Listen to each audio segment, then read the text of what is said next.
আচ্ছা বলেন তো, এখানে সবাই জ্ঞানী গুণী, গোটা দুনিয়ার কোনো বিজ্ঞানী আজ পর্যন্ত বলছে ভূমিকম্প হওয়ার কারণ কি? হ্যাঁ, আজকে বন্যার কারণ বলেন, জলবায়ু ডিস্টার্ব, জলবায়ু খারাপ, এই যে উচ্ছ্বাস জল উচ্ছ্বাস, সবই মিথ্যা কথা। কি ভাই, সবই অলিক কথা। তাহলে আপনি হুজুর অলিক কথা বললেন কেন? আচ্ছা, যেই কারণে জল উচ্ছ্বাস এই বছর হয়েছে সেই কারণটা কি চলে গেছে না আছে? এই বছর হইল না কেন? কথা হয় না। এই স্কুলের ছাত্ররা খুব ভালো মতো কথা বুঝবা, বোঝার চেষ্টা করবা। জলোচ্ছ্বাস হওয়ার কারণটা কি? সাগরের নাব্যতা নাই, এইটাই সবচেয়ে বড় কারণ। পানি ধারণ করার জায়গা না থাকার কারণে জল উপরে ফুলিয়া ওঠে, এই জলোচ্ছ্বাস বলা হয় নাকি ভাই? জলবায়ু কার্বন অক্সাইড নষ্ট হওয়ার কারণে কি হইতেছে? আচ্ছা বলো, কার্বন অক্সাইড ছিল, জলবায়ুর যে ক্ষতি হয়েছে এটি কি এবছর নাই? এই বছর বন্যা হইল না কেন? কারণ তো গত বছর তো এই বছরও আছে, বরং বাড়ছে। এবার হইল না কেন? একদিন মাথার মধ্যে ঘিলু আছে, চিন্তা করছে একদিনও? তুমি যেই কারণে বন্যার কথা বলছো সেই কারণটা তো যায় নাই। সেই কারণ যদি না যায় তাহলে প্রত্যেক বছরই তো বন্যা হবে। তো এই বছর হইল না কেন? গত বছর এই কারণে এত বৃষ্টি হয়েছে, তো এই বছর হইল না কেন? একদিন চিন্তা করছো? আসলে সব ইমান নষ্ট করে ফেলাইছে আমাদের। তোমরা জানবে না জলবায়ু হওয়ার কারণটা কি, তোমরা জানবে না অগ্নি বৃষ্টি হওয়ার কারণটা কি, কিন্তু নবী আলাইহিস সালাতু ওয়াস সালাম 1400 আগে হাদিসের মধ্যে স্পষ্ট বলছেন। স্পষ্ট না, স্পষ্ট। যখন এই গুনাহগুলি প্রকাশিত হবে, যখন এই গুনাহগুলি প্রকাশিত হবে, প্রচলন শুরু হয়ে যাবে, যখন গনিমতের মাল লুটের মাল মনে করবে, 1 নম্বর গনিমতের মালকে লুটের মাল মনে করবে, যখন আমানতকে নিজের মাল মনে করবে, আমানতের মালকে গনিমতের মাল মনে করবে, পাইছি পাইছি তো খেয়া ফেলাইছি। এখন যত আমানতের মাল, সরকারি আমানতের মাল কারা খায়? যাদের কাছে আমানত দেওয়া হয়েছে। এই হাদিস সত্য না মিথ্যা? যার কাছে যে আমানত দেওয়া হয় সে আমানত নিজের মাল মনে করে। যখন গনিমতের মালকে লুটের মাল মনে করা হবে, যখন আমানতের মালকে গনিমতের মাল মনে করা হবে, পাইছে যে যেখানে আমানত পাইছে, যে যেখানে আমানত রাখছে, কোনো আমানত ঠিক নেই, সব শেষ, সব শেষ।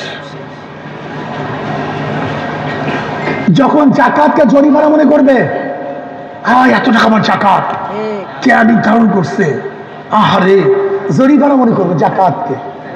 জাকাতকে কি মনে করবে? যখন ইলমে দ্বীন শিখবে না, যখন মুসলমানের সন্তান, মুমিনের সন্তান ইলমে দ্বীন শিখবে না, ইলমে দ্বীন শিক্ষাকে বেকার মনে করবে, বলবে পাইছো কি, খাইবে কি।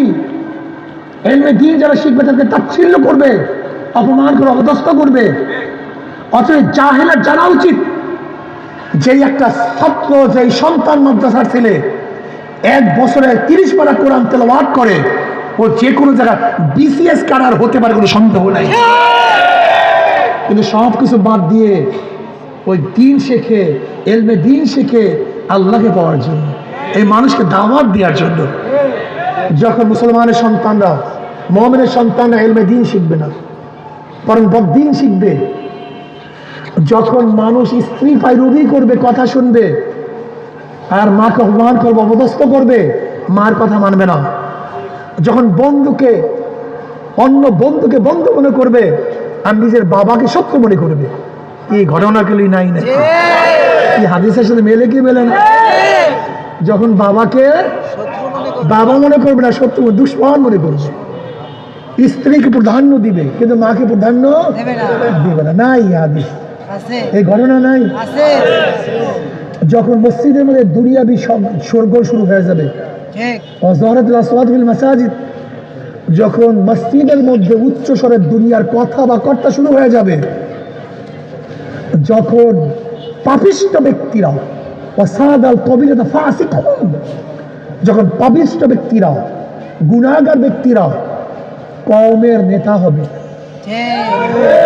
এবং সবচেয়ে নিকৃষ্ট অচরিত্র মানুষগুলি লিডার হবে, নেতা হবে। কি হাদিসে মেলে কি মেলে না? অউক্রিমার রসুল মাখামাতা শাররিহি, মানুষ মানুষকে শ্রদ্ধা সম্মান করবে তার ক্ষতির ভয়ে। যদি সালাম না দেই, নেতা আমাকে থাপ্পড় লাগাই দেবে। সালাম না দিলে আমাকে কেসে ঢুকাই দেবে। সালাম না দিলে আমার দোকান আর দিবে না, আমাকে অপমান করবে, অপদস্থ করবে। ওই ব্যক্তির জন্য শ্রদ্ধা সম্মান করবে না, বরং তার ক্ষতির ভয়ে শ্রদ্ধা সম্মান করবে, ইজ্জত করবে। কিসের ভয়ে? এই আজকে আমাদের যারা যারা যেখানে শ্রদ্ধা সম্মান করি, সব ক্ষতির ভয়ে। তার সম্মানের জন্য আমরা কেউ সম্মান করি না। আমাকে থাপ্পড় দিবে, আমাকে মারবে, আমাকে জেলে ঢুকাইয়া দেবে। এই অধিকাংশ অফিসারদেরকে মানুষ সম্মান করে এই ভয়ে। আমাকে রেকর্ড দিবে না, আমার নামে কেস দিয়া দিবে। ওয়াউকরিমাল রজুল মাখাওয়াতা শাররিহি ওয়াজারাতুল কায়াতুল মাআজিফ, যখন গান বাজনা নর্তকীদের ড্যান্স গান সয়লাভ হয়ে যাবে। এখন দেখেন না সবাই হাতে হাতে, কথা কয় না। এই হাদিস আগে বোঝা খুবই কঠিন ছিল, কিন্তু টেলিভিশন আবিষ্কার হওয়ার পরে, মোবাইল আবিষ্কার হওয়ার পরে হাদিসের বাস্তব রূপ।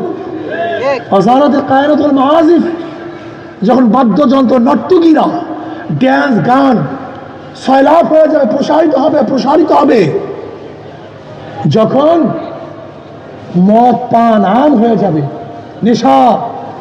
এখন দেখবেন দোকানের নিচে হাত দিলেই নেশা, ফেন্সিডিল, ইয়াবা, মরফিন, গাঁজা, প্যাথিডিন, এরপরে মদ, কত হাবি জবি নেশার কোনো শেষ নেই। অশুভেত খমর ওয়ালান আখির হাজির উম্মত আবদুল্লাহ। যখন এই জমানার মানুষগুলি আগেকার জমানার সাহাবাদেরকে, তাবিঈনদেরকে, উলামায়ে মুতাকাদ্দিমিনদেরকে, আল্লাহওয়ালাদেরকে গালি দিবে, ওনারা বোঝে নাই, ওনারা বোঝে না, এরা দুনিয়া বুঝেই না।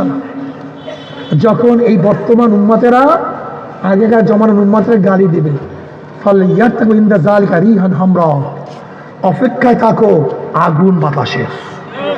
দেখেন না দাবানল মাঝে মাঝে ছুটে, বন জঙ্গল পুড়িয়া সরকার হয়ে যায়। রিহান হামরা ও জালজালাতান, ভূমিকম্পের অপেক্ষা, ভূমিকম্প হবে। খাসফান, জমিন ধসিয়া যাবে, বিল্ডিং ধসিয়া যাবে। মাসখান, মানুষের চেহারা পরিবর্তন হয়ে যাবে। কাসফান, শিলাবৃষ্টি। কয়েকদিন আগে দেখছেন আমেরিকায় 1 মণ ওজন শিলাবৃষ্টি।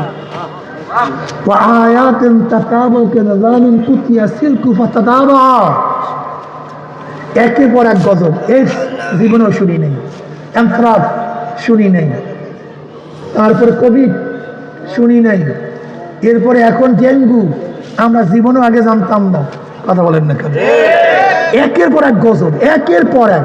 যেরকম নবী আলী সাহেব কি বলেন, যেরকম তসবির রশি ছিঁড়িয়া গেলে, তসবির রশি ধাম ধাম ধাম ধাম ধাম ধাম ধাম ধাম ধাম ধাম, এক একটা করে দানা পড়তেই থাকে।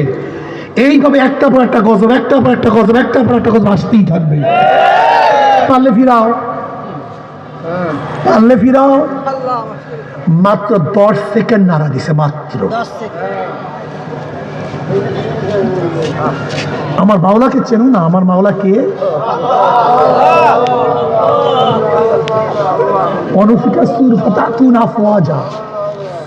যখন সিংহা ফুঁক দেবে, সব কিছু ধ্বংস হয়ে যাবে।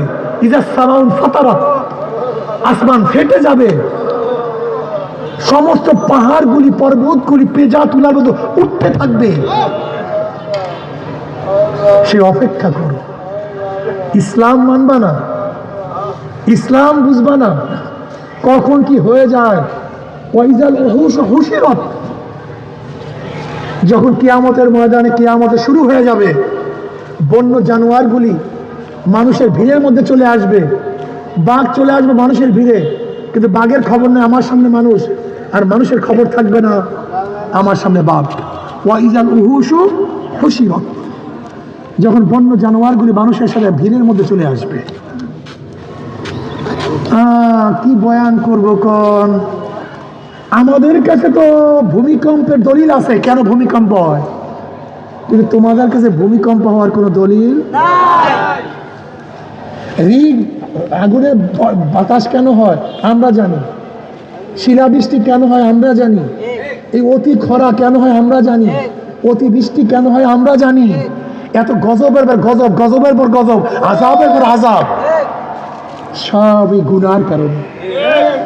আমি ভূমিকম্প আশ্চর্য হই নেই, এটা তো স্বাভাবিক হতে পারে, কিন্তু আমি আশ্চর্য হয়েছে এইটা নিয়ে গবেষণা কে কে করছে, কত মানুষ ফিরছে, কত মানুষ সতর্ক হয়েছে।